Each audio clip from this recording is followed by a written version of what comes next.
Material might sound a little heavy. This guy does not let things drag. Things glide by very quickly. The whole day of Saturday glides by quickly because this Mark is very fast on his feet and in his mind, and he holds the speakers who are preeminent MDs and researchers. He holds their feet to the fire. He asks them pretty excellent questions after their talk, and makes them accountable. You know, if they have questionable things in their practice or whatever, he brings it up. So that's a quick introduction. The speakers this year, I mailed my notes back, but I put together something last night. But I mailed my written notes back in the morning before Rick told me I'd be doing this. I'm going to give you a quick rundown here. First speaker was Mark Emberton, Dr. Mark Emberton, who flew over from London. He's with the University College London Hospital. He actually flew over just for the talk and flew back right after. That gives you an idea of the power of some of these guys. But they're very humble. I don't think any of them get paid for this event. They do it on their own, gratis, on their own thing. Their airfare might be paid, possibly, but they don't charge speaker fees, as far as I know. Anyway, Mark Emberton from London is a HIFU expert. Apparently in England they've been doing HIFU for quite a few years, and they've perfected it now to the point where they can use it not only for the whole tumor, but they can also do spot HIFU. They've gotten pretty good with it.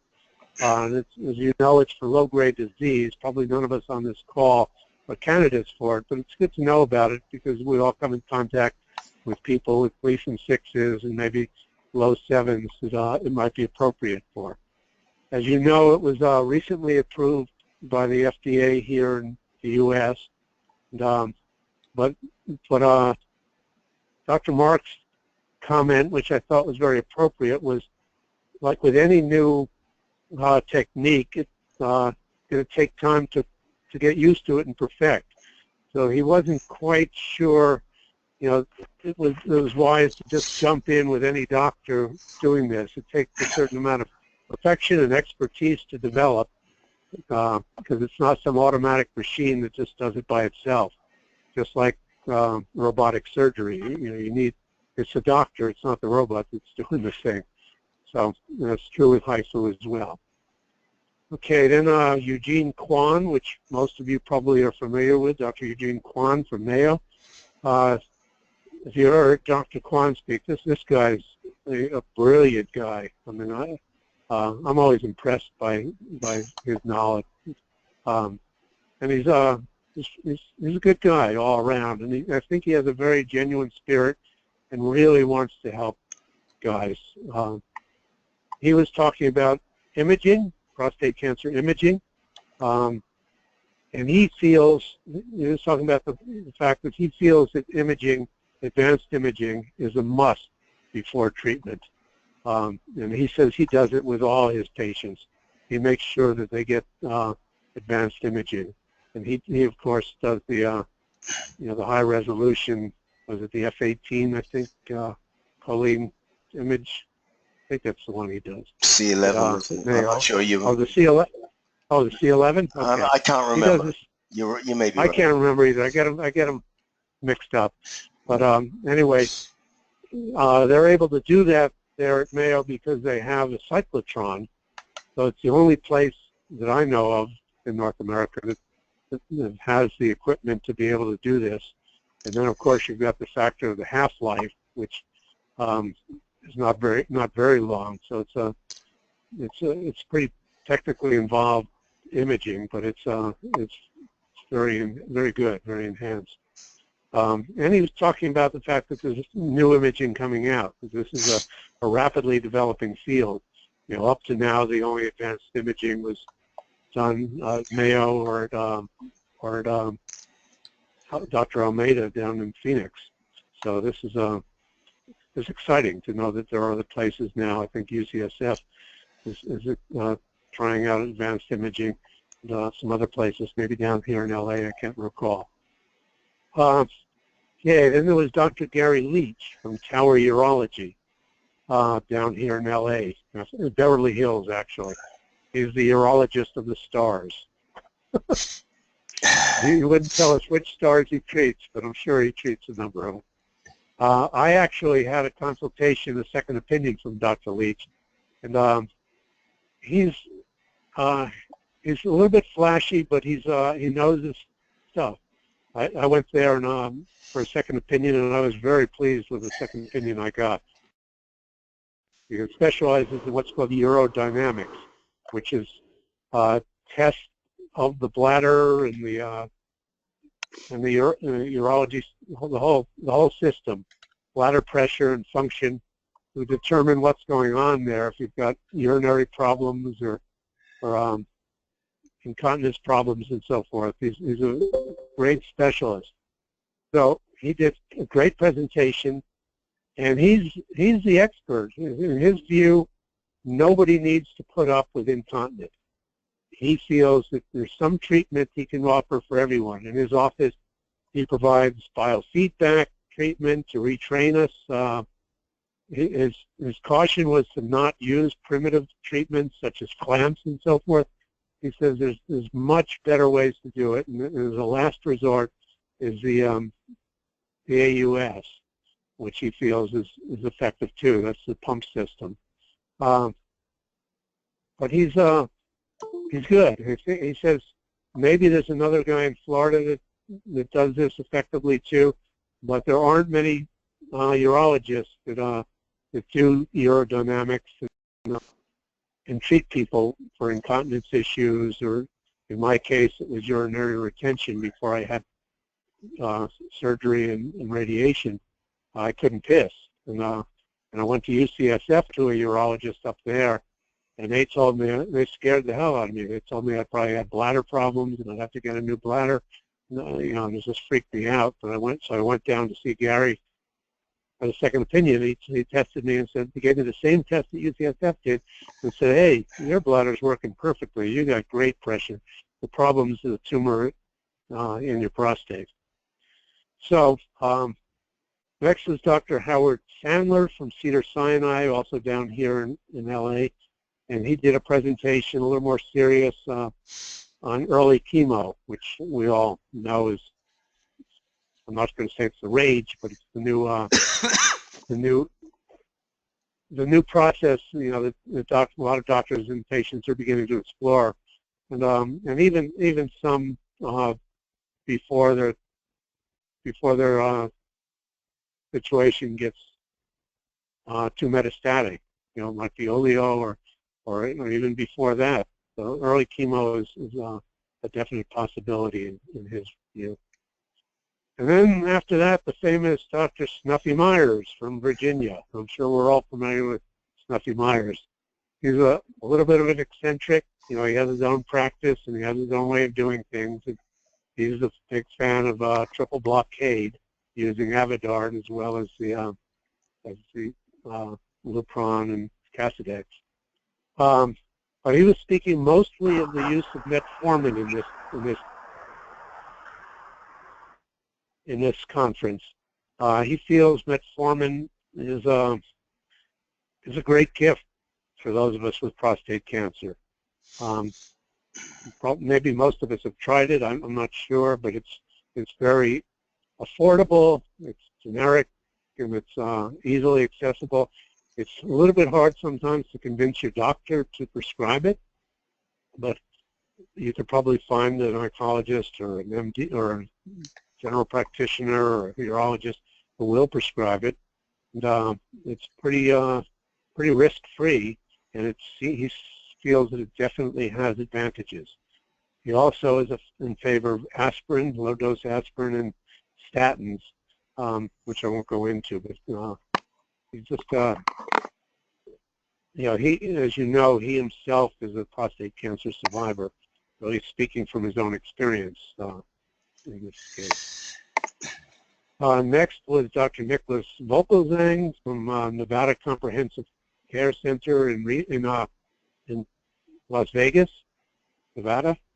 And his topic was hormone resistance and bone metastasis, and what the options were for that. And that probably is a lot of our cases. Going through the hormone treatments, once you become resistant to the standard things of Lupron and Casodex and so forth, and then move on to Zytiga or Xtandi. Anyway, and then they started talking about some of the newer products that are coming out. He was a little stiffer in his presentation, but he was effective and pretty good. Then we had a surprise. Well, it wasn't really a surprise. If any of you have accessed Inspire, you know that Ken Griffey Sr. is sponsored by Bayer, the Bayer company. And Ken Griffey, of course, played for the Cincinnati Reds and the Seattle Mariners in his baseball career. He's an outstanding player, and his son, Ken Griffey Jr., is an outstanding player as well. But Ken Griffey Sr. is quite a character. He does a program for Bayer called Men Who Speak Out, and he travels extensively around the country. I don't know if he travels beyond the United States, but at least around the country. They put him in all kinds of speaking engagements. He himself was diagnosed with prostate cancer about 10 years ago. And he's a very, very articulate and funny guy. And I think it's appropriate, because we all know that the black male in America has a much higher propensity toward prostate cancer than the Caucasian male. And of course a higher mortality as well. The mortality rate could be attributed maybe to health care and so forth, but they don't really know yet why the black population of men have a higher propensity for prostate cancer. So it's good to have Ken Griffey Sr. on the circuit. Then there were a whole series of workshops, a couple of early breakfasts, one sponsored by Bayer, one sponsored by another pharma company. One was on Zyfigo, and I think that's the Bayer, I can't remember which is the Bayer product. No, I think it's Provan. Zyfigo, yeah. Yeah, Zyfigo, okay. So it was a breakfast meeting. The company provided breakfast for anyone that wanted to come, and then there was a talk on Zyfigo, and then on the following day, on Sunday, there was a breakfast meeting and a talk on Provenge. They were excellent as well. They weren't sales pitches. They were informative talk. There were a whole bunch of workshops after the main presentations. Fabio Almeida was there from Phoenix Imaging, talking about his advanced imaging and what he's doing. Was Erica Martian, who is a PhD, had a forum on sexual function. There was a great one on chemotherapy by a doctor from LA named Jacek Pinsky. Dr. Jeffrey Turner, who's my oncologist down here in Marina del Rey, did a couple of workshops on hormone treatment. Dr. Henry Young-Palsky, who's also from the LA area, did some workshops on radiation. And then Dr. Duke Bond did some workshops on focal therapy. So also all the main speakers after their short talk were available in a question-answer session on their, and anybody was free to go over there and have direct interaction with Snuffy Myers or Dr. Gary Leach or whoever it is. They ran out and across the hall did a small question-answer session. And then Mark Moyet, who is a doctor up in Michigan, his specialty is alternative treatments. He has a book called the Supplement book. Complementary. May I just make complementary treatments, not alternative? complementary treatments. Okay, sorry. Yeah. Anyway, he's a real researcher and expert on supplements and food additives and so forth. He really knows his stuff, and he really lets you know straight out in his experience and what the research says, what works and what doesn't work. He's very skeptical and doesn't just buy into anything, but really looks at it and reads the research and lets you know what's effective and what's not. And the big news at this conference was that pomegranate juice is out this time. He feels there's no real evidence that pomegranate juice is going to be a magic bullet for our disease. So that's the down and dirty of it. As I say, I always get a lot out of it. I find it useful. And Rick and I were able to do a lot of networking. It is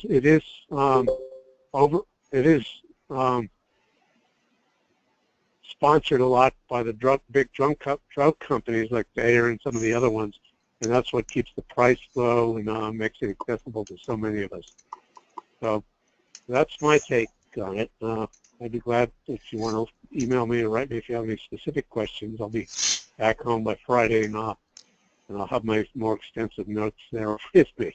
So okay, thanks, Rick, for the opportunity. Well, thank you for doing such a great job.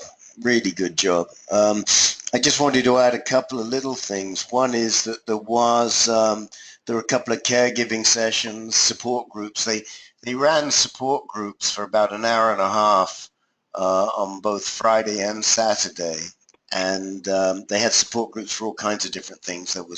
There was one for active surveillance, there was a caregivers one, there was one for people with advanced cancer, one for people with low-grade cancer. I mean, there were probably 6 or 7 different support groups. And so they did have a little bit for the caregivers. The other thing I wanted to mention is that I was fortunate enough to participate in a couple of focus groups, and Peter attended one, and these were specifically for support group leaders to talk about some of the newer drugs. So on Friday, Bayer hosted a 2-hour session on Xofigo, radium-223, and where we thought how it was perceived, how we thought they could improve the presentation, where the issues were. I mean, it wasn't only on the radium-223 on the Xofigo, but that was pretty much the focus. And then on Saturday, Janssen, which is the oncology subsidiary of Johnson & Johnson and makes abiraterone Zytiga, unveiled a very, very good website. What was it called? The Man Chart, I think, or Men Who Care, or something like that. I forget. I'll look through my. Oh, hold on a minute, and I'll tell you. I'm just pulling out my folder, and I've got the literature here for it. For those of you who want to look for this, it's a really good website. Does not push Zytiga at all. You've really got to look to know that it's the same people, and just a good presentation for men who have advanced cancer on some of the issues dealing with advanced cancer. And our treasurer, Rob Baniskas, was invited as a brand manager, as a brand ambassador, I should say, to the conference, and he gave a small presentation to the 20-odd people that were in the room. It was very good. He was good. The presentation was good, and they made a great video.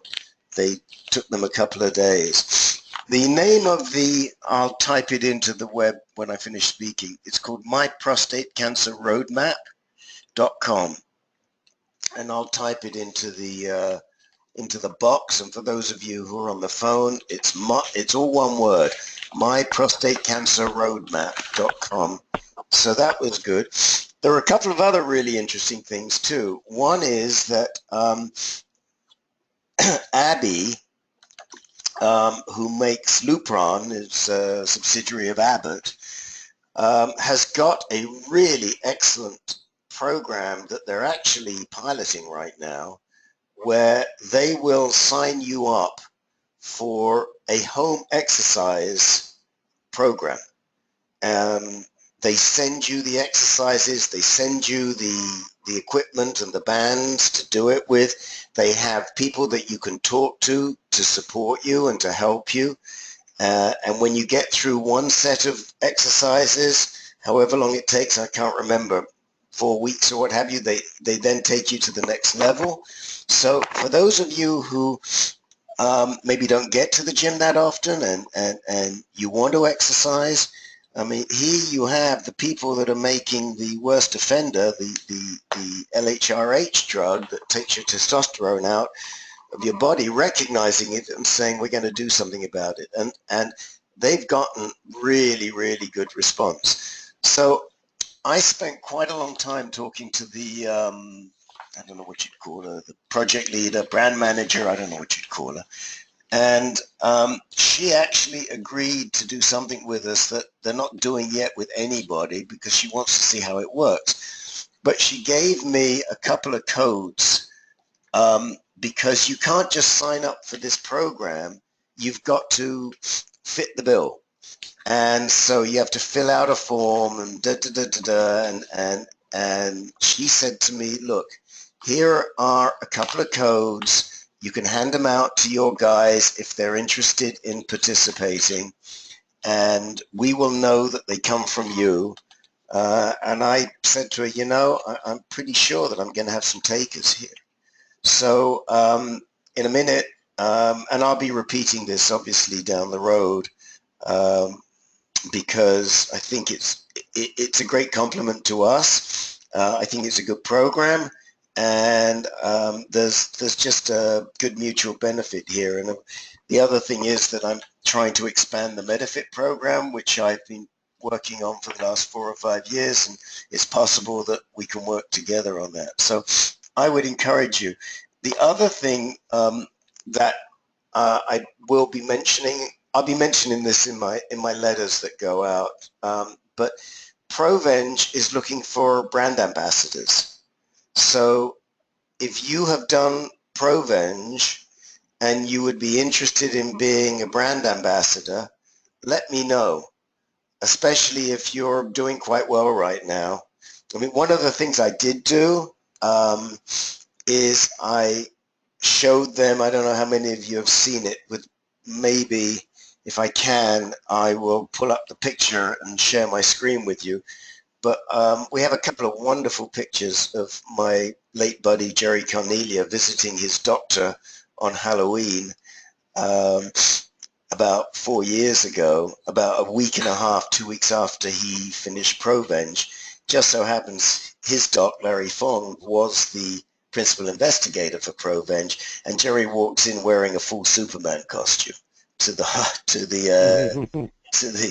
I mean, it's just beautiful. And I showed them the picture of the Dendrion people. They loved it. So if any of you, and I can't tell you what it includes, I can tell you who to contact and they'll get into it. I haven't really talked to her. I will probably do that when I get back up north.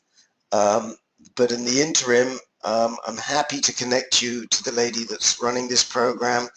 You know, it might mean a couple of nice trips and all expenses paid, and you know, I would say go for it. Based on what I see with Rob and Bayer, it's it's a nice little Benny. So right now, off the top, that's all I have to add. So let's throw it open for questions.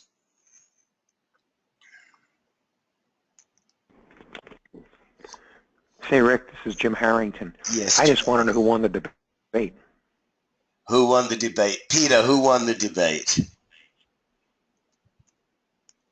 Oh, which one? Between you and Daryl? Between, Yeah. no, between Snuffy Myers and Moad.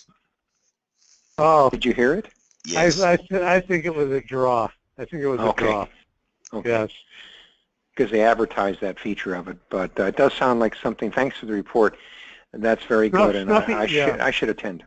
Snuffy does not flinch. He sticks Yeah. to his guns. Doesn't suffer fools lightly, huh? Yeah. Yeah, I will say that Moyad entered the stage to the tune of Rocky, wearing a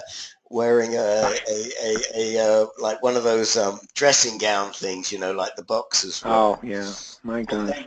And then at the end, he presented Snuffy with a T-shirt that said, "You survived the battle or the fight or something," on the front. Oh, I see. And there was a big picture of Moyad on the back. And Snuffy, God bless him, actually wore it the next day. So He wore it. Yeah. Yes. yeah, yeah, Yes. Thank you. yeah. Anyone else? So, anyone interested in either of those two programs? All right. Well, Rick, I am interested in the exercise program that you were talking Rick, about. can you hear me? yeah. Hold on 1 second. I think was that Paul Frieda who said you were interested? That was Jeff Ledoux. Oh, Jeff Ledoux. Okay, so Jeff, I will. I'll be in touch with you. The website, guys, you can all go look at it. The website is www.themanplan.com, and I'll put that in again in a second. So that's the website, but don't take their number.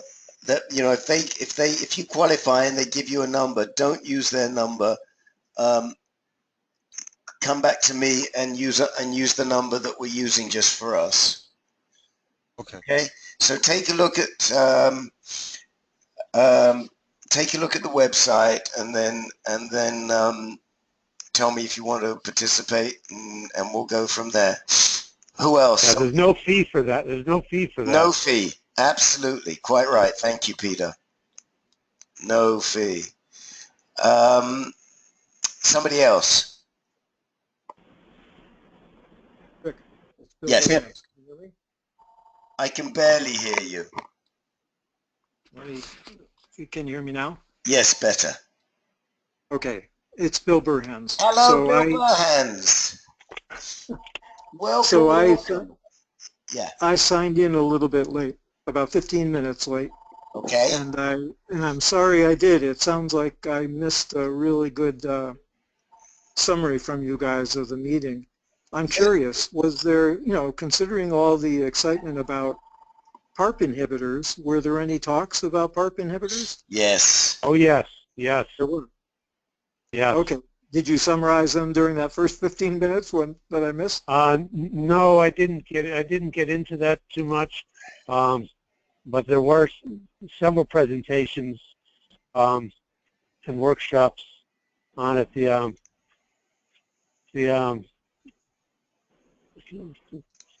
Looking through my notes here, the doctor who did the session on chemo, the small workshop on chemo, who's from LA here, he talked about the fact that he's beginning to use them and do genetic testing and so forth. He's at one of the LA facilities down here. So let me give you my 2 cents on that. And also, all is not lost, because believe it or not, I actually remembered to start recording almost at the beginning. I thought I was recording from the beginning, and then I realized after about 2 minutes I wasn't. So we missed the fact that there were about 600 people at the meeting, but we got most of what he said. So give me 24 hours and you'll be able to go online and you'll be able to listen to the first 15 minutes, Professor. Oh, great. Okay. Okay. So here's my take. It's a really good question, Bill. I personally raised it in a lot of the meetings, maybe because I have, you know, I'm a little more familiar with it and a little more familiar with the issues. My gut feel was that we're really ahead of the curve. Yes, the doctors are using it, but I don't think they're using it on I don't think they're using genome sequencing on a regular basis.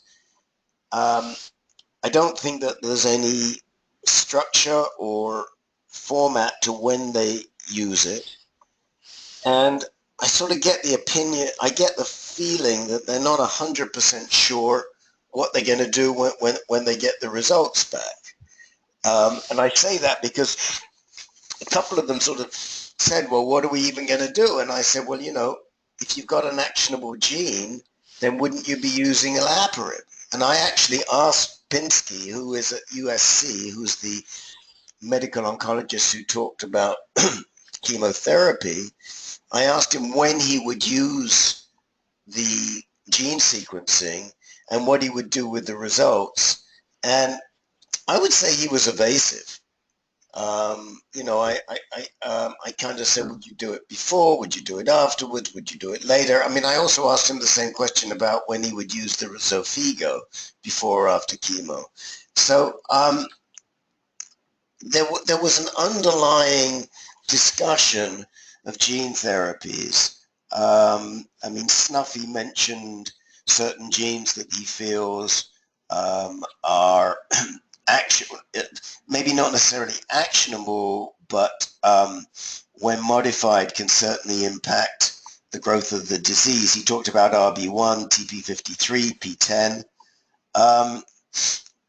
Nobody really got into the role of PARP inhibitors in the plenary sessions.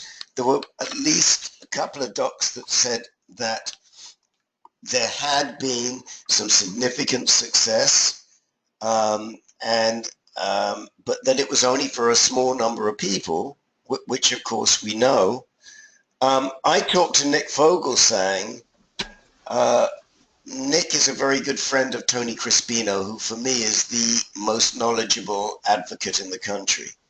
He sits on the SWOG and the ECOG boards, and he's terrific, and he was there, and he introduced me to Fogelsang, who I have a lot of respect for. He's out of Las Vegas. And he's actually running a trial with Xofigo and immunotherapy.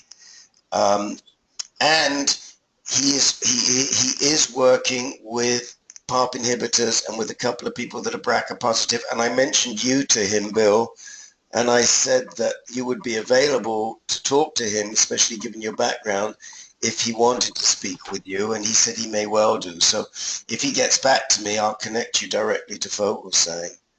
Okay. He's very good. He's really good. He was one of the key investigators on the chart, if not he might even be the first name on the Charted trial. So he's really a good guy. So to answer your question, yes, there was an undercurrent, but I personally don't feel that it is anywhere near being accepted by many of the docs. I mean, Howard Sandler, for example, I asked him at one point, I can't remember where, I think it was when he was answering questions. I asked him about using, what was it? I can't remember now, about using testing or some sort of gene sensitivity, and he was really quite lost in his answer. So I mean, I think they're being evasive because they don't know. They're not familiar as you and I are with, with the studies. I think it's coming. I think by next year you'll find quite a bit more attention paid to these things. Yeah. So we really are ahead of the curve. I think so. Yeah, I definitely think so. Hey, Rick, how about immunotherapy? Anything? Yeah, so it's quite a bit on Provenge. Yeah. Just on Provenge. Yeah. Yeah, largely. Yeah. Okay, and was there any news about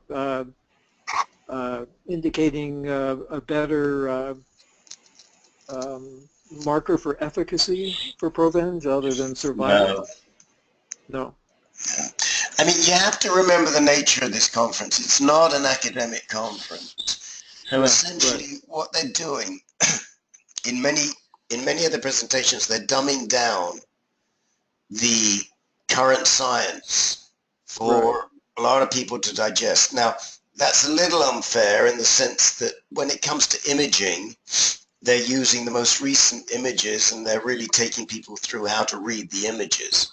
So if you want to sit through, you can learn a lot about how to read images. But when it comes to the more technical stuff that is, you know, I probably get about 50% of it about this time, and Bill, you probably get about 95% of it. But when it comes to that, there isn't a lot. I probably get about 10%. But it increases all the time. I mean, it really does. So, you know, when I started, I got 20%, and I learned, you know, over time, you do learn more. I mean, I'm just looking through the crummy note. A couple of other things that were interesting, that both Myers and Vogelsang mentioned the use of ALA, chalapoic acid, excuse me, for neuropathy. And they also talked about using something called Provigil or Nuvigel for fatigue. Provigil or Nuvigil for fatigue. I don't know. I'm not familiar with them in that name, and I haven't had time to research.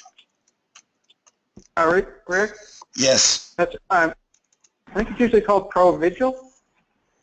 Yes, Provigil, that would be it. Well, it's commonly used by truck drivers to stay awake at night. Okay. And my wife has been prescribed Provigil and Novigil a couple times, but the side effects drove her away from them. So I don't even remember exactly what the side effects were, but the she was having a problem with staying awake during the day, and so they prescribed Provigil for her. But okay, well that sounds didn't keep her awake, and she had bad side effects. Yeah, I mean. Yeah, they said they use it. They said they use it for narcolepsy type of people too. Yeah. And it sort of sounds like a Snuffy Myers type drug, so I mean that makes sense. Were there any discussions, Rick, of anything new in the pipeline or Prostovac? Anything about those? A little bit about Prosvac, but not very much. I mean, nothing about new trials or success with it. I mean, there was more discussion, as Peter said, about the Provenge Prosvac type of approach to immunotherapy than the targeted immunotherapy agents. Although there was some discussion about Keytruda, pembrolizumab. A couple of them mentioned it, I think more so than olaparib, actually. But it was more an acknowledgement that there may be something there, and it's worth considering. Any new drugs in the pipeline that are going to be coming out in the next year or so? Nothing. I don't know. Did you hear anything, Peter? I did not hear anything. Which was the drug that they said missed FDA approval by about 4/100ths of a? Oh, yeah. Was it I Glatterone? don't remember. I think it might have been Glatterone. I can't recall. I think it was Glatterone, which didn't get through, which was a trial that Quan was involved in. So yeah, but there wasn't. Well, the drug that I'm sorry, this is Eric. The drug that I'm on, which is obviously experimental, is only in phase 1, so it'll be a while before it's out. So far, so good. It hasn't shrunk the tumors any yet, but I have a PET scan done after 6 weeks on it, 5 weeks on it, I guess. And it at least showed that there's no growth in the tumors. That's always good. That is good. What drug was which drug was My this? PSA keeps going up, though. It doesn't have a name. It's called GS2849 or something like that. Okay. I see one Is it side. in a trial? It's listed in. Eric, I see one side effect. It makes your hair frizzy. Yeah, it does actually. There is a name. Let me just look. It's just come from, because you and I have discussed it, and Bill, this is the one that we ran past you. Yeah. Okay. Hold on a minute, and I've got it under my notes on Eric, so I'll tell you in 1 second what it is.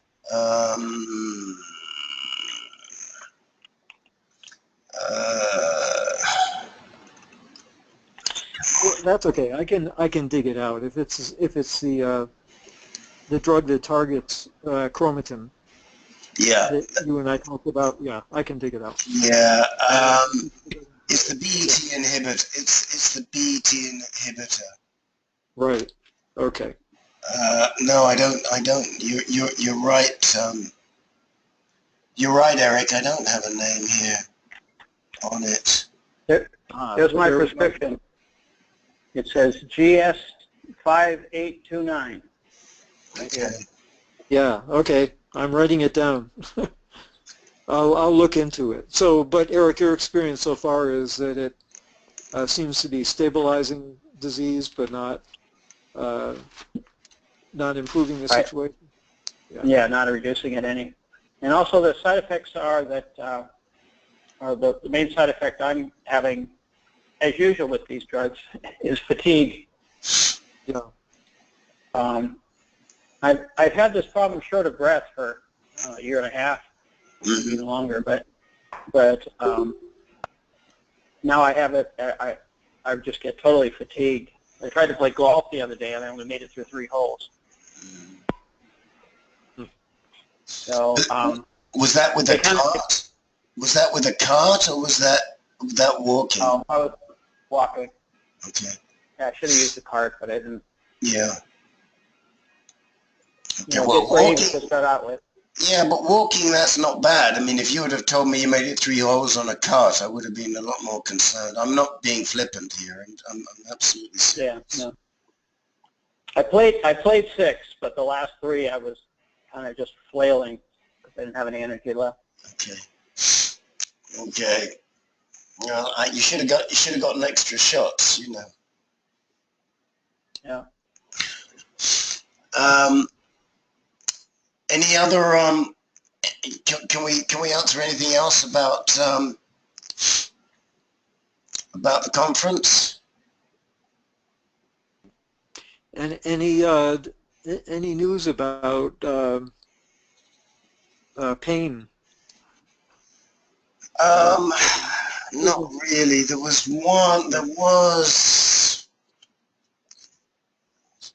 I'm like, a bell's going off. I think there was one thing, but not really. Again, you know, I don't really feel that they do pay a heck of a lot of attention to men with really advanced disease.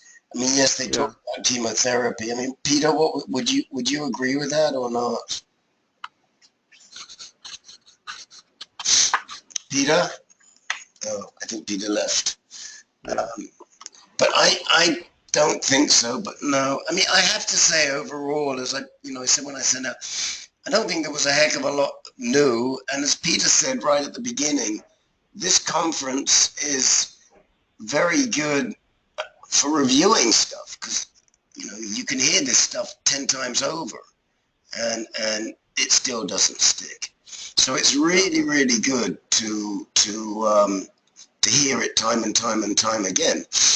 Having said that, if you're going there to hear new things, I just don't think you're going to get it. It's not that type of a conference. So go with that expectation, but you'll meet other people that are in the same boat as you are. You'll exchange a lot of information with them.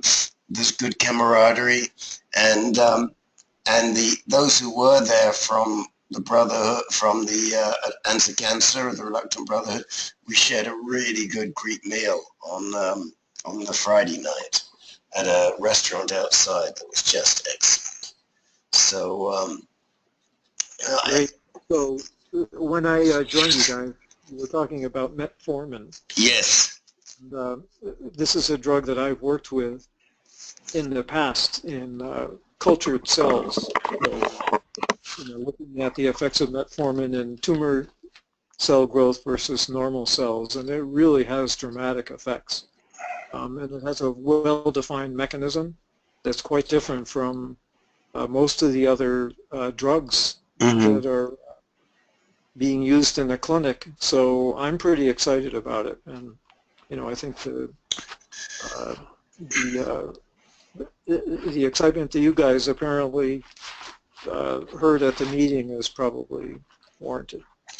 Well, this is worthy of some discussion, guys, because I happen to, if it were me and I needed it, I would definitely be taking it, and I'd be doing everything I could to get it. At the same time, a lot of the doctors just don't want to prescribe it. And I got a note from Tom Van Zandt, who unfortunately isn't on the call tonight, because I'd love him to hear this, during the week, frustrated by the fact that his doctor at the VA won't give it to him. And I wrote back to him. I sent him a whole bunch of references. I sent him the recent article that suggests that if you're on abiraterone or enzalutamide, the metformin provides a turbocharge, which was a poster presented at ASCO. Bill, have you seen that? If not, I'll send it to you afterwards. No, I have not. If you could send it to me, I'd be grateful. Yeah, okay. So, there's every good reason. My personal feeling as to why these conventional docs in the centers of excellence won't prescribe the drug is because it's associated with Snuffy. He's been pushing it for a year and a day, and people just, yeah. I just think that is an issue. So as I said to Tom, you're your best advocate. You got to go out there and you've got to tell him you want it. I mean, this guy came back, this VA doc, and told him that if he took metformin because he wasn't necessarily diabetic, he ran the risk of finishing up in a coma. I mean, do me a favor. I mean, I'm not a doc, but that's bullshit. It's just, it's scaremongering. So, I would have to agree with, look, you're hearing from a highly reputable cancer researcher that he's seen under the microscope what metformin does and how it helps. And if any of you guys are not on metformin and think you should be, then you've got to go to your doctor and tell him, I want it. Just give it to me. And you have to be assertive. Yeah. And I'd be happy to help anyone make the argument with their oncologists that they should be on it. I mean, I think the larger problem is that a lot of oncologists don't understand how it works.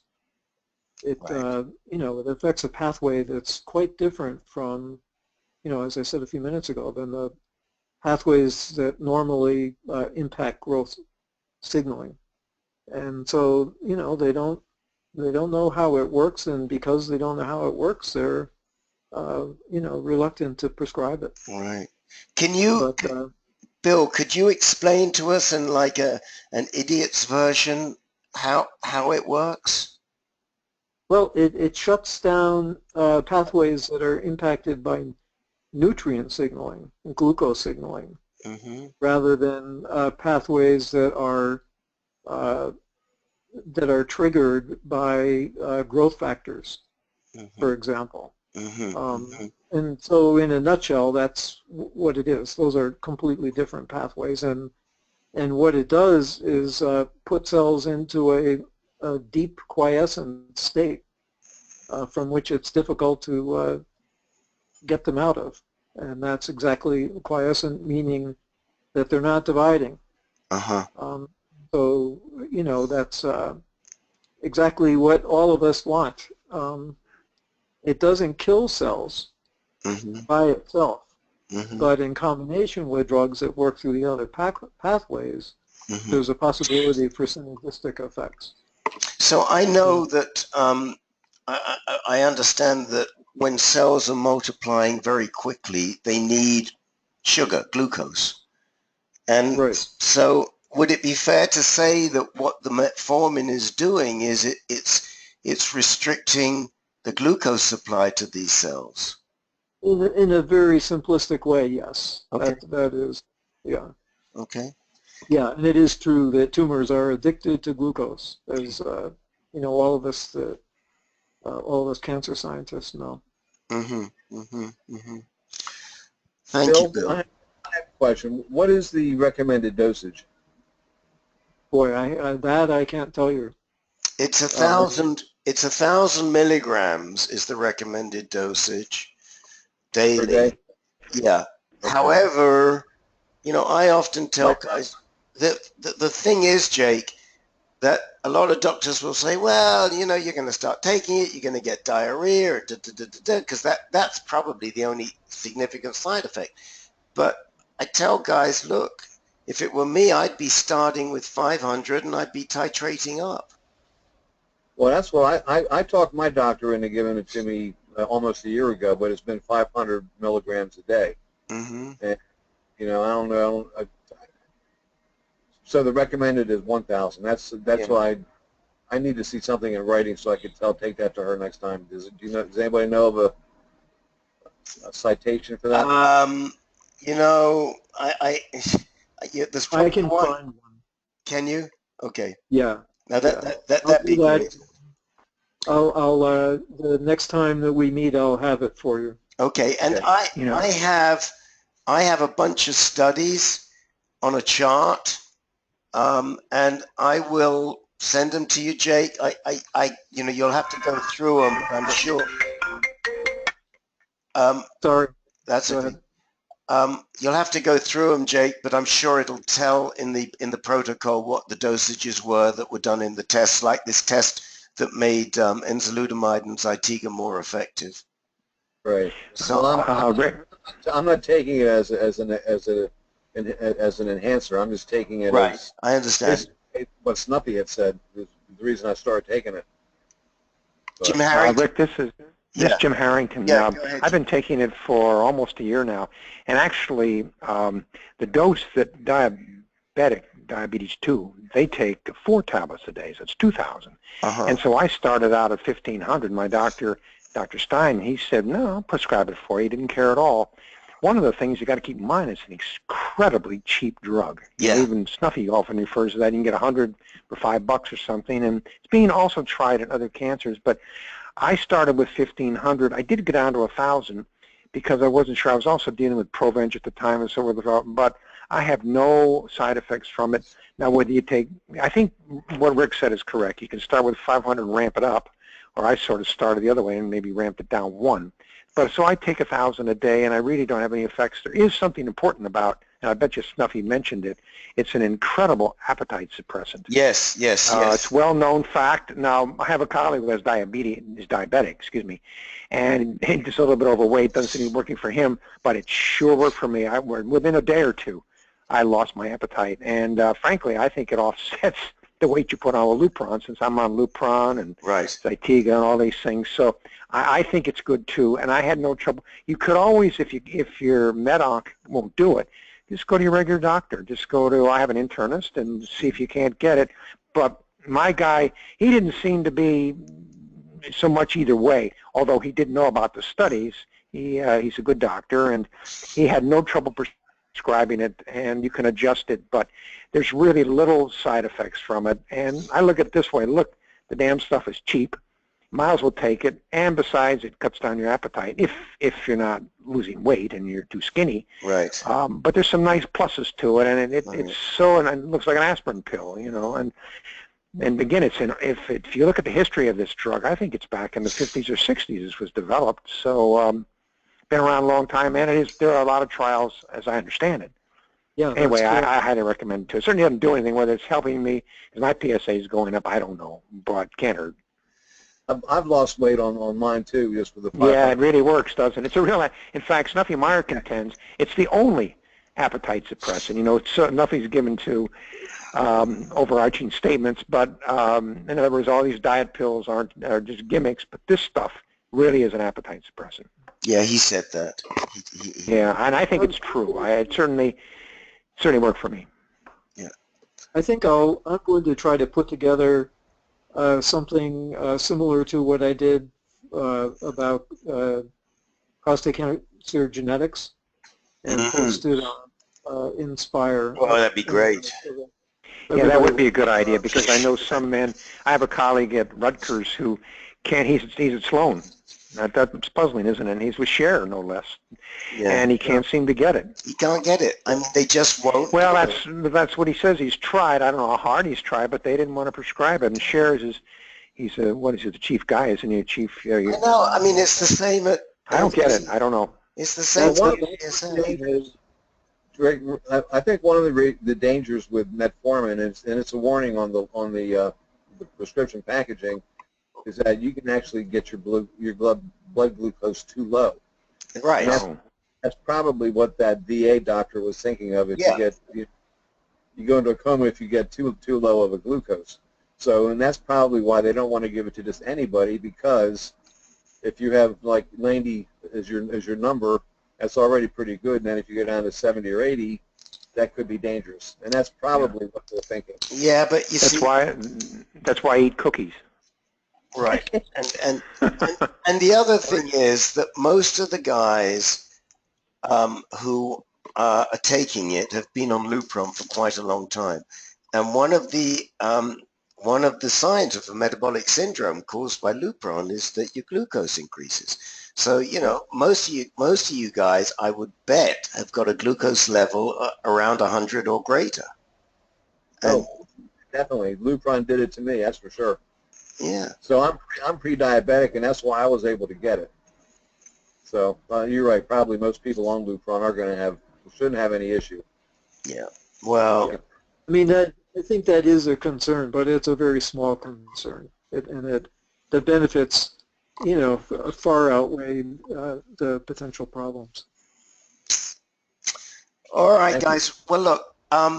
If there isn't anything else urgent, I want to run down the list and see who's got stuff they'd like to talk about today.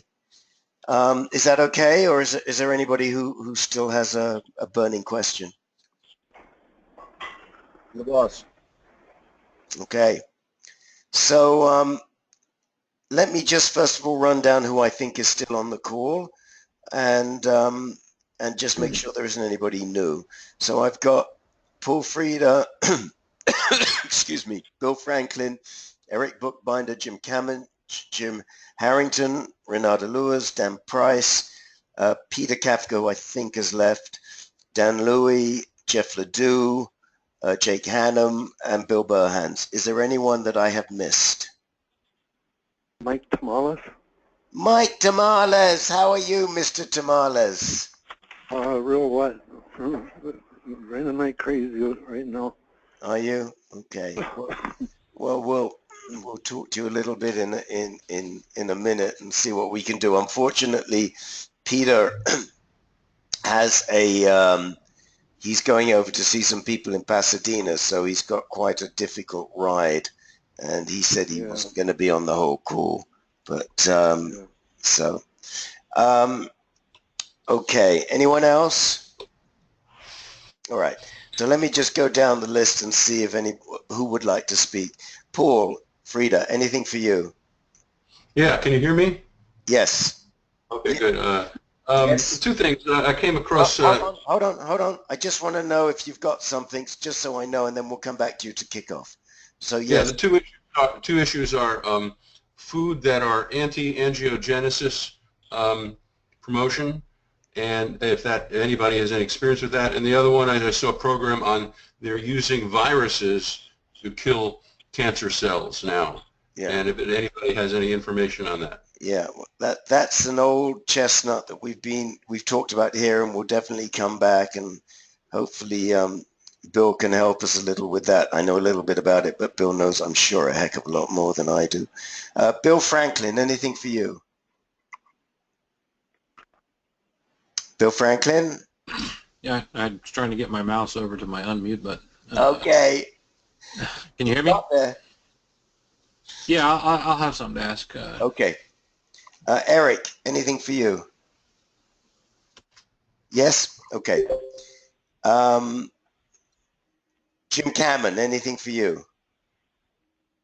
No question, Rick, but if you could send me the stuff on the metformin, because I have an appointment with Carlucci next week. Right. And he's turned me down flat twice when I asked for metformin. He doesn't think it's worth anything.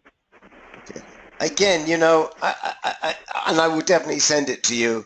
I'll forward, what I'll probably do is forward the same thing that I forwarded to Tom Van Zandt, to both of you, to all of you guys, because it's already done that. You'll excuse if it isn't personal to you. You're going to send it to me too, Rick. Jake. And to was that Paul? Jake. Yes. You said you're going to send it to me also. Oh, to Jake. I've already written you down, Jake. Okay. So you just have to say, I want the drug. I want the drug. I did that 3 months ago when I saw him, and that was the second time I requested it, and he point blank said he will not do it. Well, I think that what you do. By going to your, go ahead. I was going to say, by going to your primary care physician. Jim? I'm a little reluctant to go behind his back. Well, yeah, I think you have to do it. If you want it, it's the only way. But the other thing is, we'll send you these studies, and you'll show him the studies. I'd appreciate that. If you send me the studies, I get an appointment with him next Tuesday. I'll go over and bring it down to him. Bill, the guys should not be just nilly-willy, refusing things. They should at least give a good reason for refusing to prescribe it. Just saying no, that's bullshit. That's not a good answer.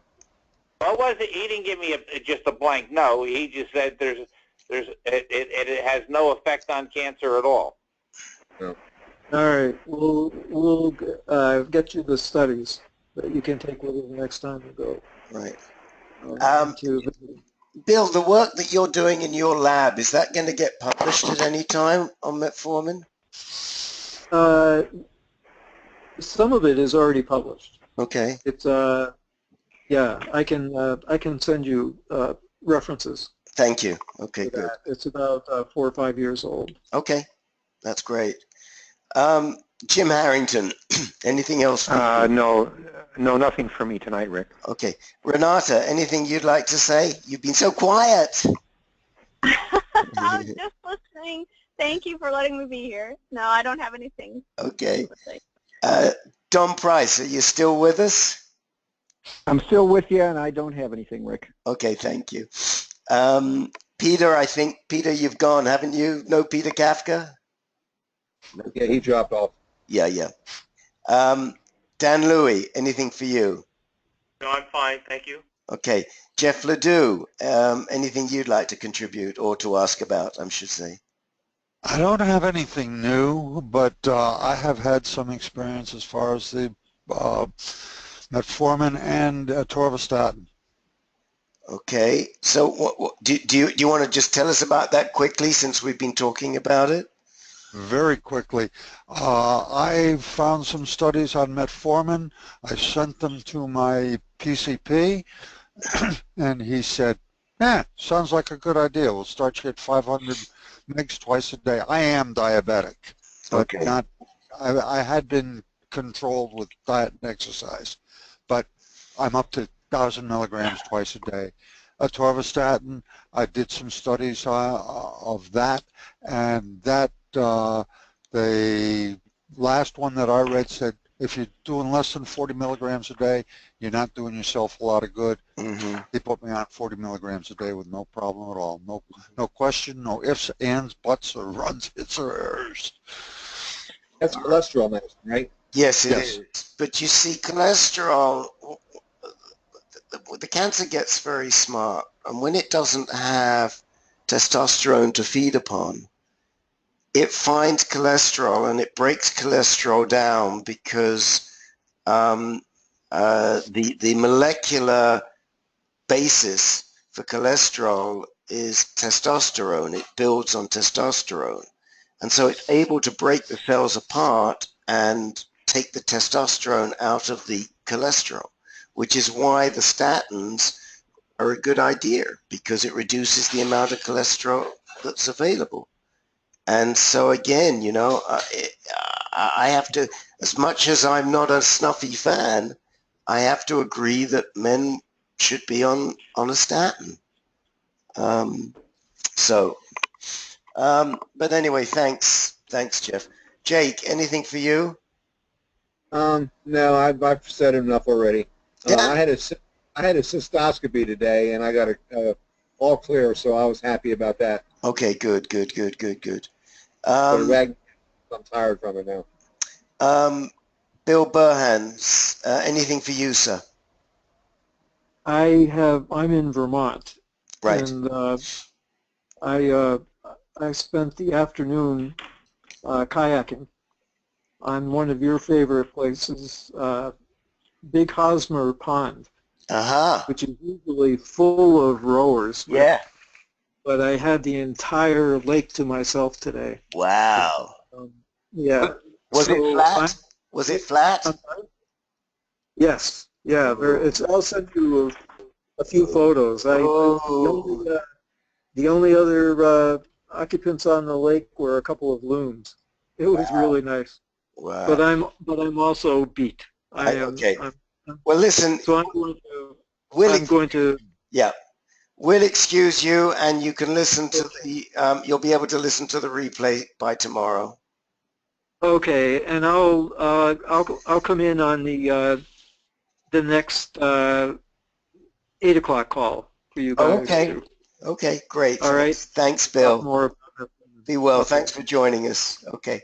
Sure. All right. Good night, everybody. Good night. Good night.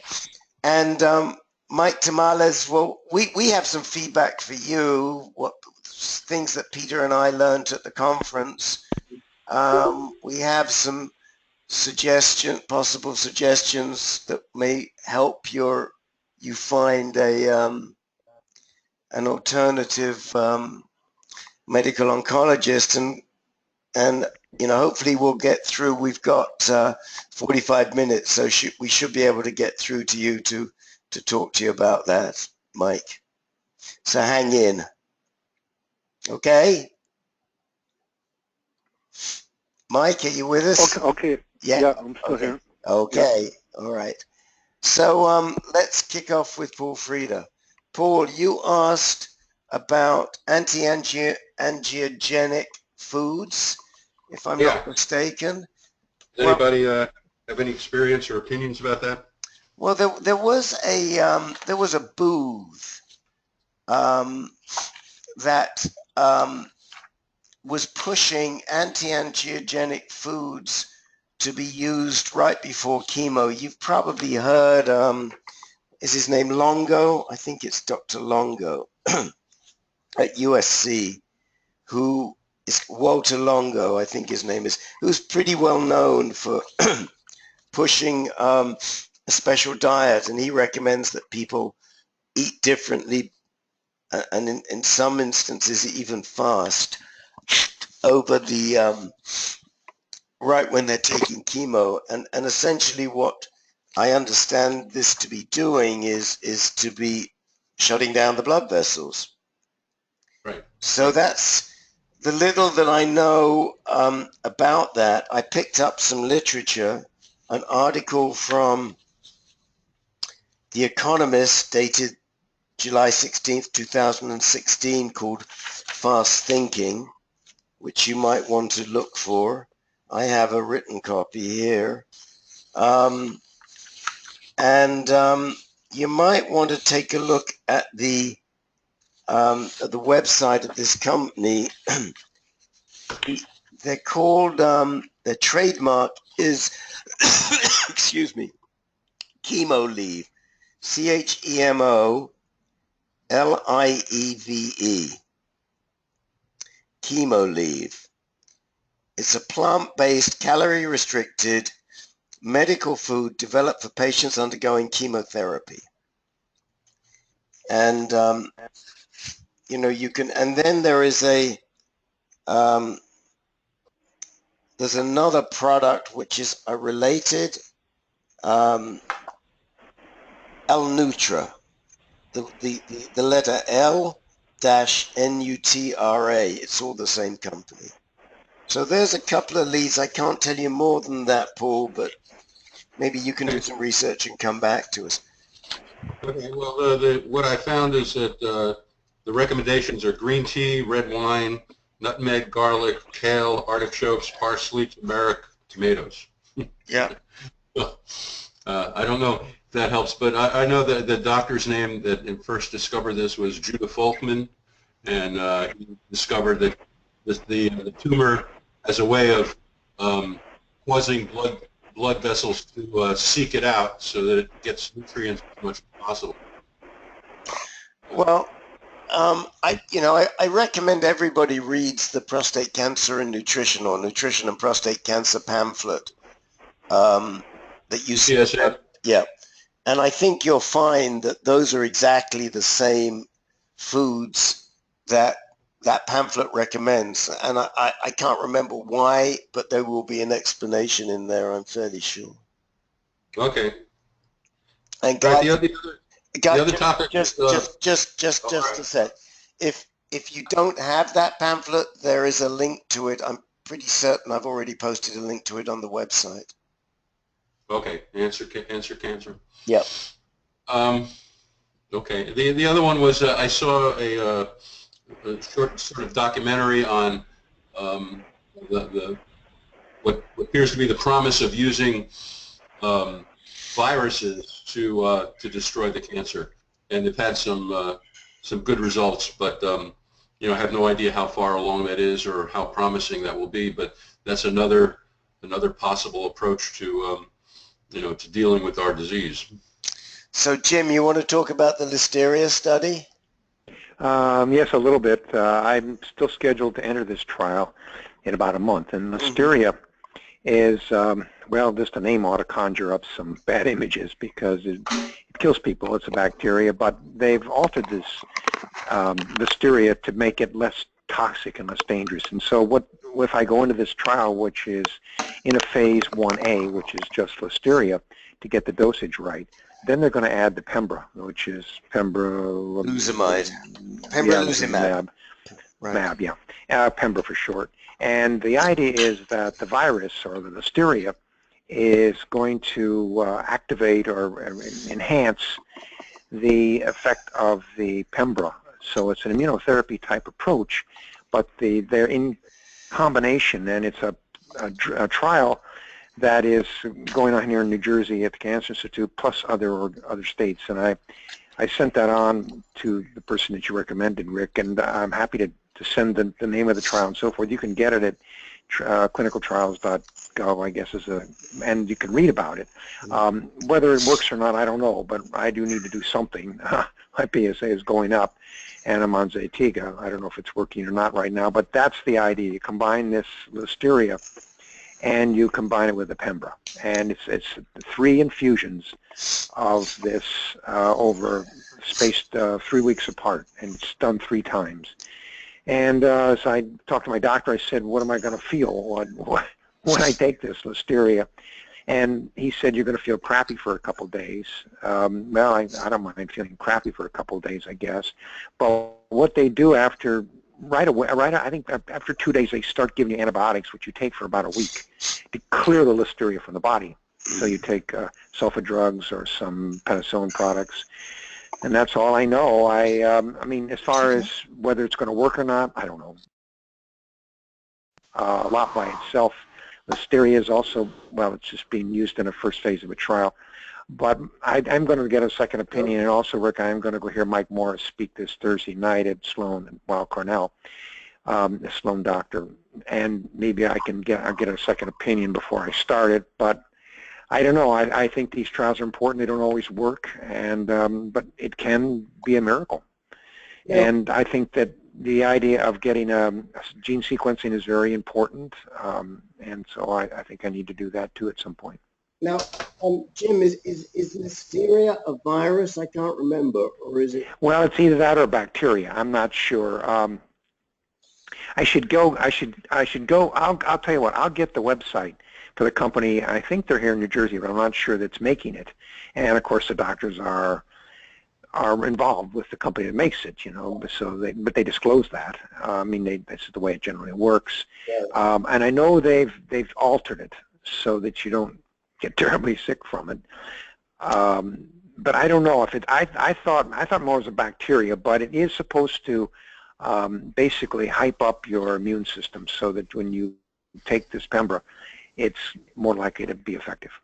So, Paul, Listeria is a common bacteria in food poisoning.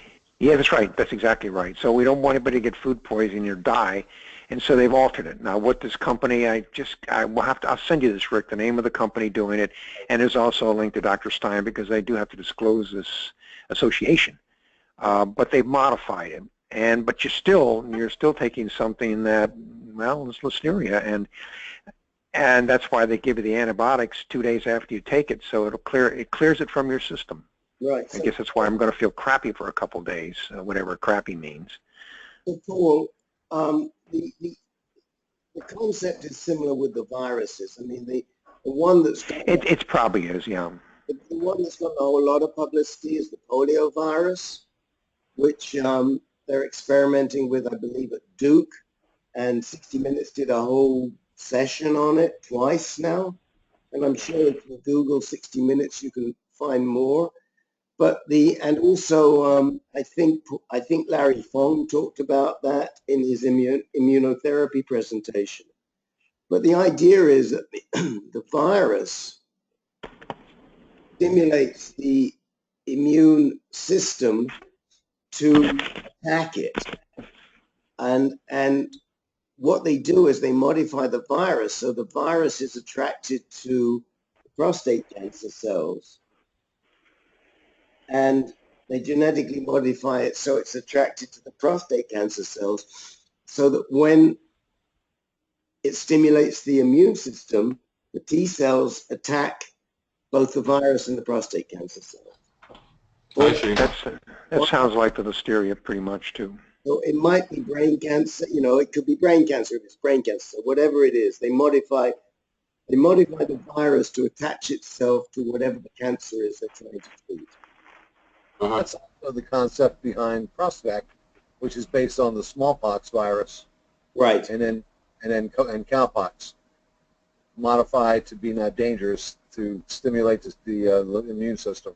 Absolutely. So the point is that what you're talking about, Paul, is something, I mean, I know we've discussed it here a few times. Sadly, Bill was tired, so but he probably could give a much better explanation than I can. But we can always bring it up again. If you know Bill's on the call, we can ask Bill for a better explanation. But I would say that that there you have it in a nutshell.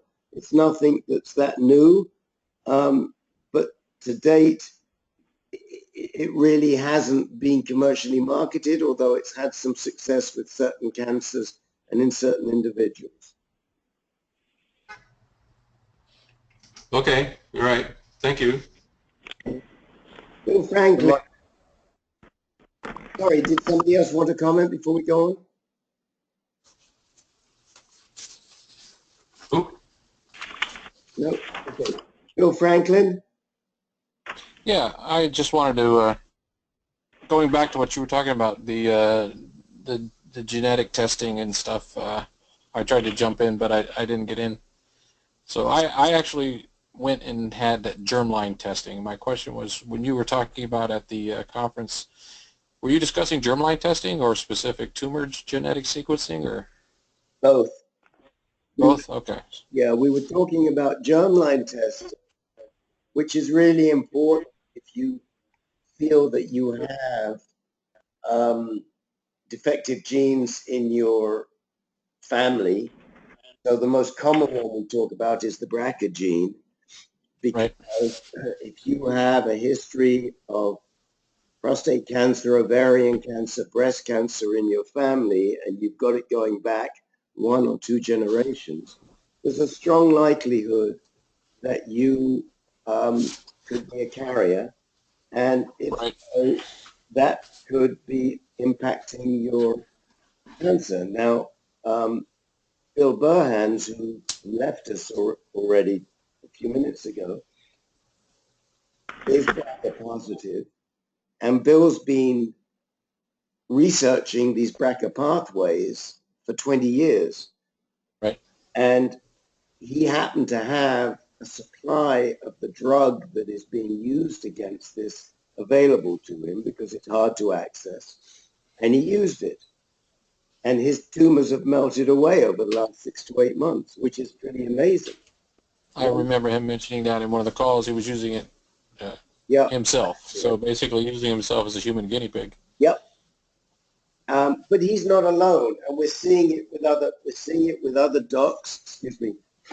We're seeing it with other patients and used by other docs. Like I say, Dr. Vogelsang is using it in with a couple of his patients. But the problem is, and I heard this from a couple of the doctors whilst I was there, is how do you access it? It's not easy. Dominic, God rest his soul, had to fight tooth and nail to get it. And he did eventually get some.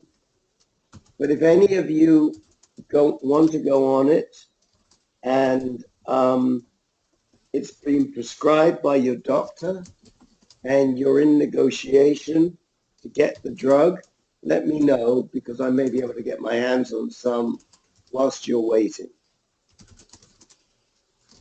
Say no more. Okay?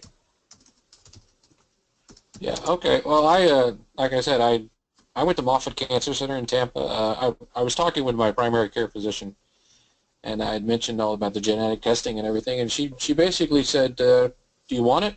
I said, "Yeah." So she said, "I'll tell your insurance company that it's medically necessary, and you can have it." So she sent me to Moffitt Cancer Center in Tampa. I've already had the blood draw. It's been about a week now. They said it took about 3 weeks.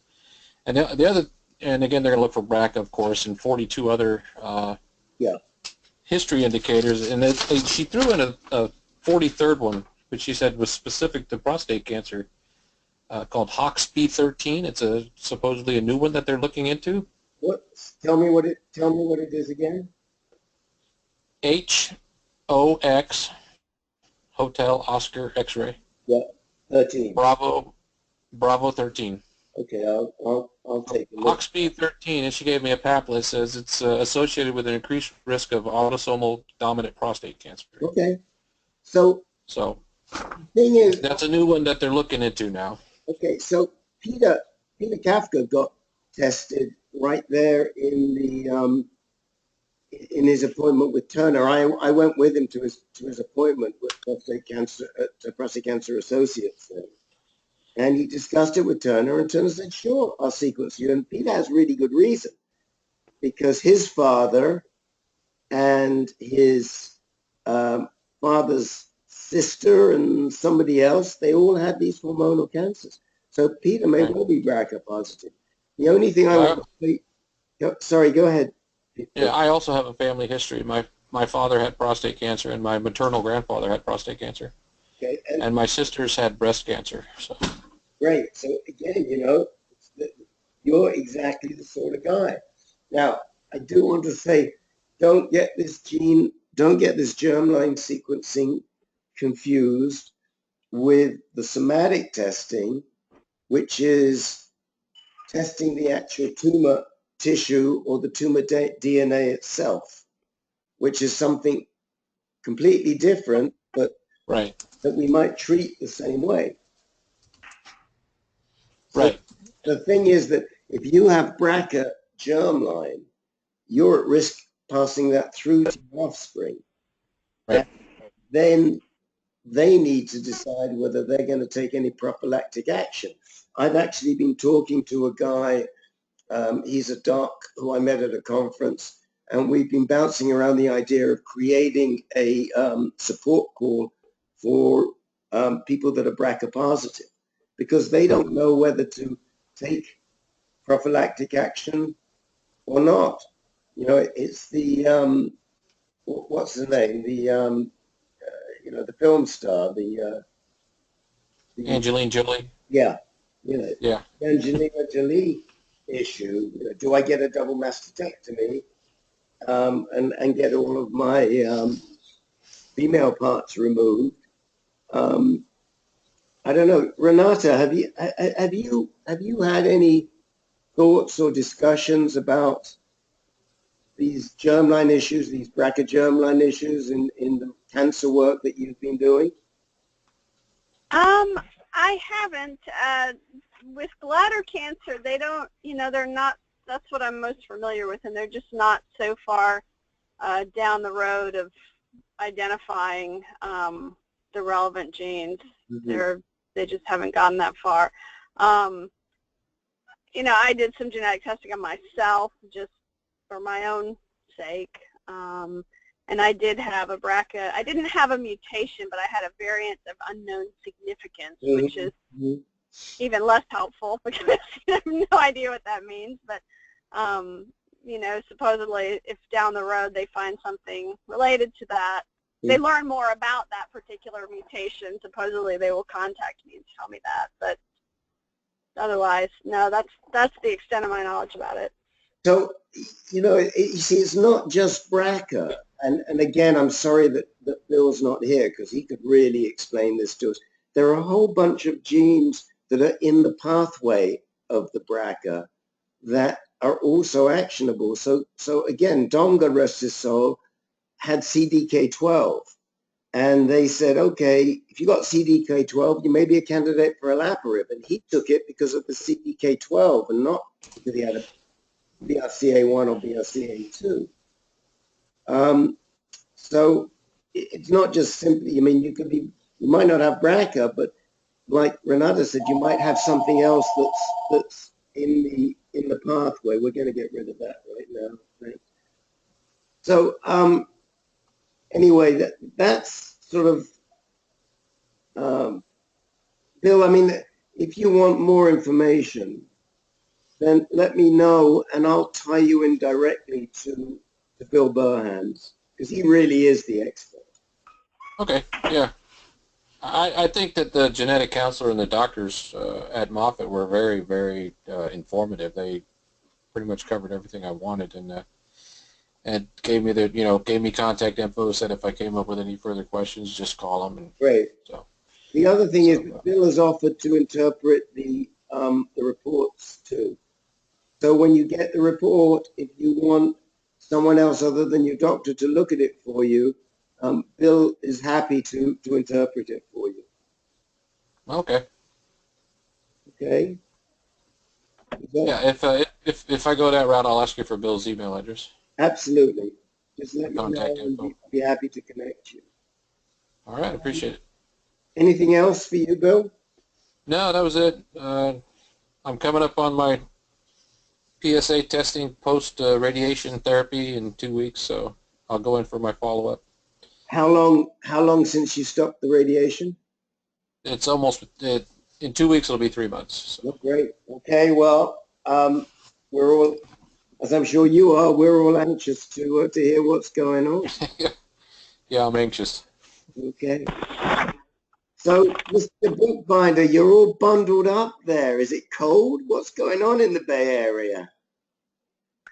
Yeah, it's cold. Oh. Yeah, we didn't get any Indian summer this year. So I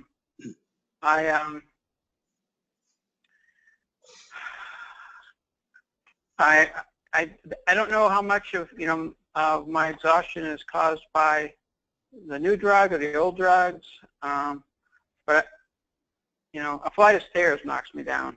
Right. I just went, while we were talking here, I went outside to take a piece of mail out and walk back in, and that's all it took. I was exhausted. Yeah.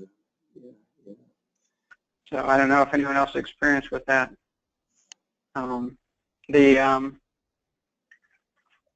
Yeah, as I said earlier, my PSA is continuing to go up. It's still, low by, as you know, by most other people's standards, but I'm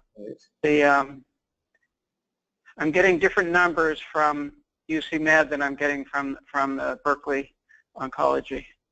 The UC Med the latest one was something like 6.7, and the latest from Berkeley, which was almost a month ago, was 8.7. So, but as you know, it varies by time of day and what you've done and all that sort of thing. So, let me just, I'm just looking at my notes here for you, and what I had a 5.8. What was that, Berkeley, or was the 5.8 UCSF?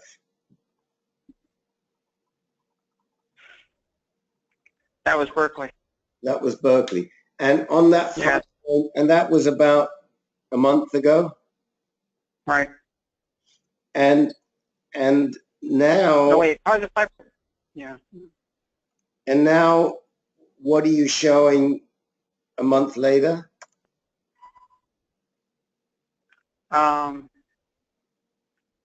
Well, the Berkeley one, I'm up to almost 8, and the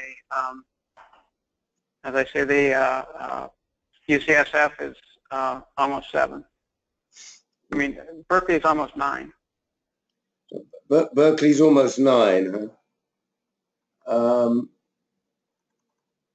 And the rate of increase in the two tests, is it similar? I mean, I realize the numbers are different, but is the rate of increase similar in both tests?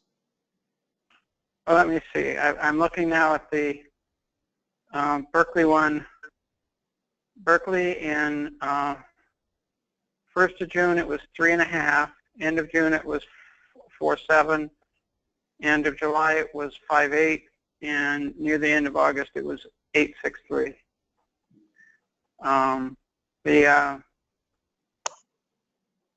numbers are a little hard to compare because the UCSF ones are done at all kinds of different intervals. But I had them 2 weeks apart, and it went from 6.1 to 6.8 in 2 weeks. Mm-hmm. How are your blood counts doing? Oh, they're all pretty good. I was a little low, a little anemic, but nothing significant. The only thing that was significant, he was worried about my potassium was too high. He told me not to eat so many bananas. You should go over and visit Peter Kafka. He's got them growing in his backyard. You know, again, and I don't want to sound like a broken record, but what are we going to do about getting a recent tumor sample sequenced? Oh, San Francisco said they'd do it. So probably the next time I go and visit, they said no problem, they'll do it. Good. I mean, I think that's really important. Is that going to be a tumor sample, or are we talking about a liquid biopsy? Liquid biopsy. Liquid biopsy. Yeah. Okay. And so they're going to send that away to Foundation Medicine? I don't know. They were talking about that they do some of it themselves. Oh, okay. Well, just be sure if they're going to do some of it themselves, ask them how long it's going to take. Right. Because they can sit on it forever and a day, whereas if you send it down to Foundation Act, they'll get it back to you within 2 weeks. And I just heard from Dr. Steve that he's not going to have to pay anything for his Foundation Act biopsy. So, yeah. What was I going to say?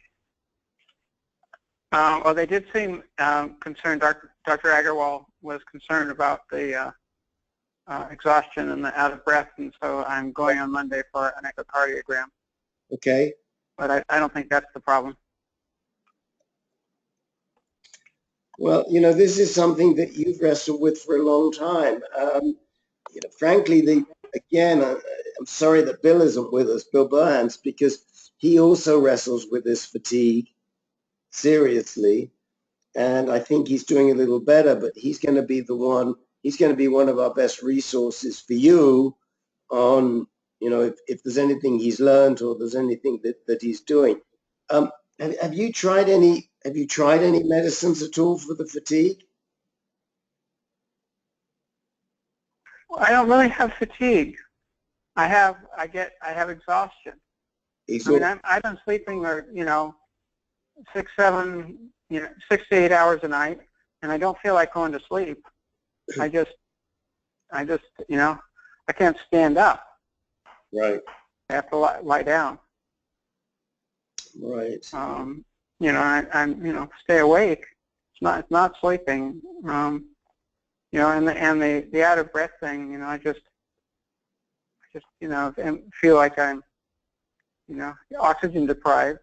I have an oxygen monitor, and it always shows I'm 98 or 99%, so that's fine. Mm. But it doesn't help me feel any better. I mean, I just wonder whether something like a little Ritalin would. Sorry, guys, I'm in my buddy's kitchen, and these are all just dumb calls. So I'm just going to get rid of it. He just gets loads of garbage calls on his landline.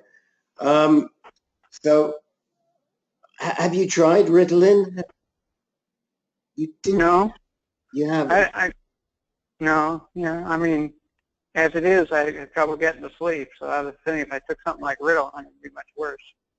Well, I think what I would do is go back to the symptom management guys at UCSF. You've talked to them before, haven't you? Oh yeah, BJ Miller is great. So I would go back to BJ. He's back working now because he took a sabbatical. I would go back to BJ or message him on your MyChart and say, look, I'm really got, it's not so much fatigue as severe exhaustion. What do you got up your sleeve? He's your best resource. I mean, medically, Yeah. patients. Yeah, it's a good idea. I'm thinking about that. All right. Anybody else want to add anything for on this issue for Eric?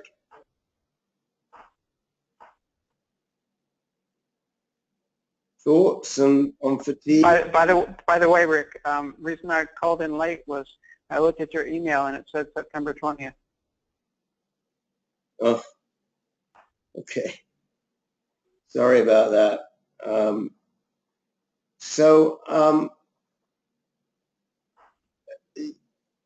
Does anyone else have anything you'd like to add?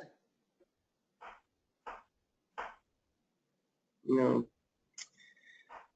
I don't know. I just don't know. I mean, I realize you're exhausted, but are you taking like 10, 15-minute walks a couple of times a day? Yeah, I try doing that. I usually have to, stop after 30 or so paces and catch my breath and then go again. I really would encourage you to see, to get hold of BJ, because that's exactly what they're there for. Don Price with one quick thing to add, which is, I mean, I don't know that Ritalin would help, but if it would, it's got a pretty short half-life. So it's gone from your system in 4 hours, and so normally it's prescribed, like for kids, at the start of the day, and you take a couple of pills, and by the evening it's gone. I have a possible suggestion. Go ahead. Eric, I had a pleural effusion a number of years ago, and I could hardly walk, 10 yards without hardly being able to breathe. It's possible you've got water on your lungs. You should, an X-ray would reveal if that's the case, and there are things they can do about that. I don't know if that's what's what possibly causing it. It may be just the cancer, but you might want to check that. Yeah, thanks. I've had CT scans, and they listen to my chest, and all those things are, come out clear. Okay, all right. Just a suggestion. Yeah, thanks. So they ruled out pneumonia, that type of thing? Oh, yeah. Okay. That's all I had to think of. Okay. Anybody else with any suggestions for Eric before we move on? Eric, again, if you want to talk to Bill, I'd be happy to connect you to him, because he's really wrestling with this fatigue issue and has been for a long time, or exhaustion. I'm not totally sure I really follow the difference between fatigue and exhaustion. I'm sure there is. I don't know what it is. But he might be somebody that has some input for you. Well, I think the exhaustion I get over after I rest for a little bit without sleeping, whereas fatigue, when I'm fatigued, I have to sleep. Got it. Yeah. I see what you're saying. I think it's more fatigue that Bill is dealing with, because like you heard him say, he was out kayaking today, which is probably not an option for you right now. But just let me know, if you send me an email, if you want me to connect you to him. I know he'd be happy to support you. Okay. Okay, thanks. So we'll move on. Oh, it looks like Len Sierra came in late, but now he's offline. All right. Mike Tamales, you still there? Still there. So we talked to several docs about your situation, including Jeff Turner, who is Peter's doc, and Peter will fill you in. But the first thing that Jeff Turner said was, there are other docs. He originally thought on Maui, but then he corrected himself and he said maybe they were on one of the other islands. But he feels that the doctor in Maui is not the only option for you. I mean, there's a pretty general opinion that this guy is not treating you in your best interest, and that you should be seeing somebody else. And one of the things that we've talked about, although, you'd have to pay for it, we may have to finish up negotiating a price for you, is that Dr. Turner said he would be happy to do a consult with you and then try and link you to another doc on the islands, but it may not be on Maui. But a couple of people said to me they'd heard about issues with this doc as well.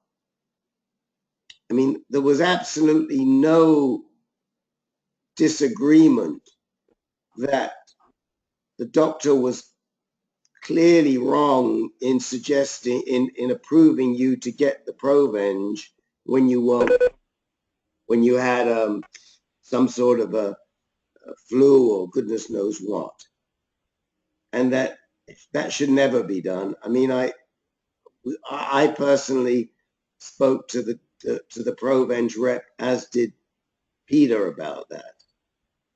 And so I think the bottom line is that we got to figure out a way for you to be seen by a different doctor or a different team of doctors.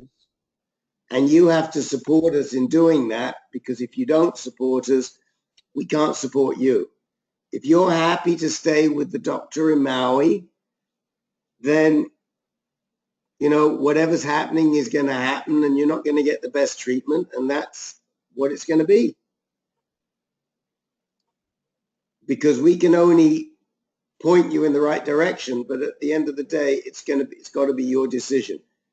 But the one thing you need to know is that the medical professionals we spoke to all agreed that you were not getting appropriate treatment.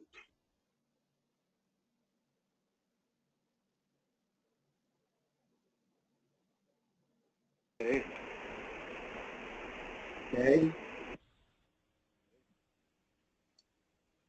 So, I think that when Peter's back on Friday, and, you can always give him a call even before then. But when Peter gets back, you and he have to talk turkey about how you want to move forward. And if you're prepared to make changes in your medical treating team, we can help you find the right doctors. Like I said, if you get a consult with PCRI, it's not going to be covered by your insurance because it's going to be a phone consult. And so there will be cost involved. We may be able to negotiate the cost down. But I think to have somebody like a Jeff Turner on your team and to interface with a local doctor is going to be the type of tandem approach that will help you a great deal.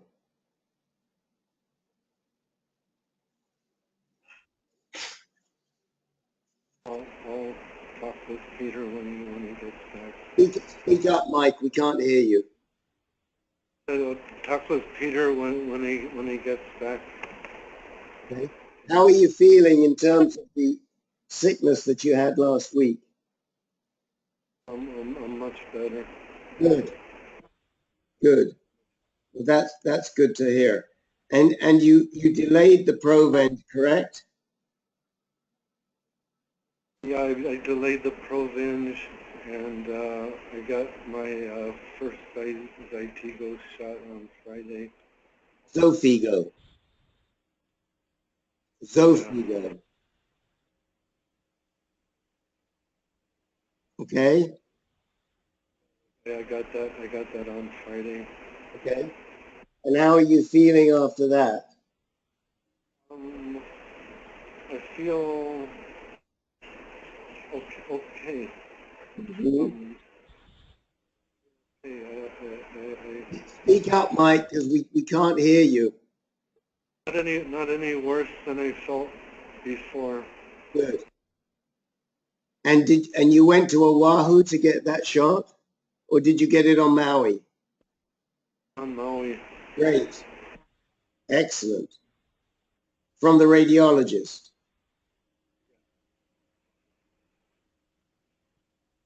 Did you get it from the radiologist?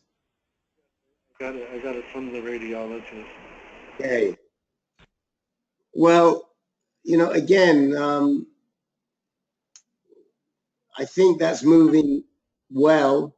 You should know that one of the things we addressed with Bayer was, although it seems it isn't necessary, is we asked them to look at covering expenses, travel expenses for people that cannot get their shot locally. But for you, it seems like we've worked that out by you not having to go off the island to get your Xofigo. That helps a lot. When's your next Xofigo? I guess it'll be in 3 weeks. Okay. That sounds about right. And I think there's 6 of them altogether, if I'm not mistaken. What was that? I think there's 6 shots altogether, if I'm not mistaken. Yeah, yes, yeah. Now, who is taking your blood work before each shot? Yeah, I just drew it this morning. Okay. And you'll draw it again before you get your next shot, correct? Yes, I believe so. Well, don't believe. You have to make sure that you get your blood work done a good 5 or 6 days before your next shot, Mike. Okay. Okay? Okay. It's really important. Because if for any reason your blood counts go down and you get a shot, it's not going to be good. So before you get each shot, you have to know that your blood work is healthy. So 5 to 6 days. Yeah, enough time. How long does it usually take you to get the results for your tests? I'm not sure how many days. Well, roughly, you've been doing this a while. How many days do you wait until your tests come back?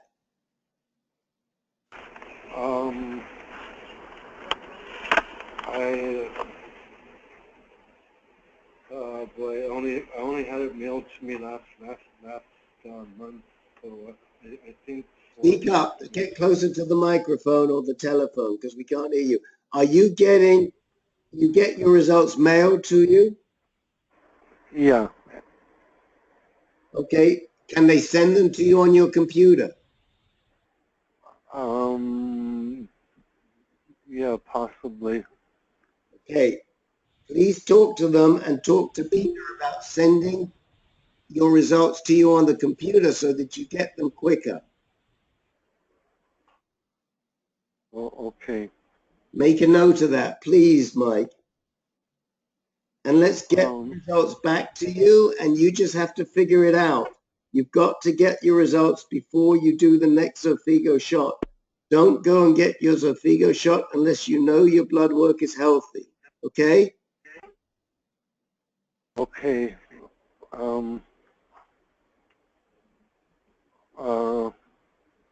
Jesus, I'm surprised. Oh,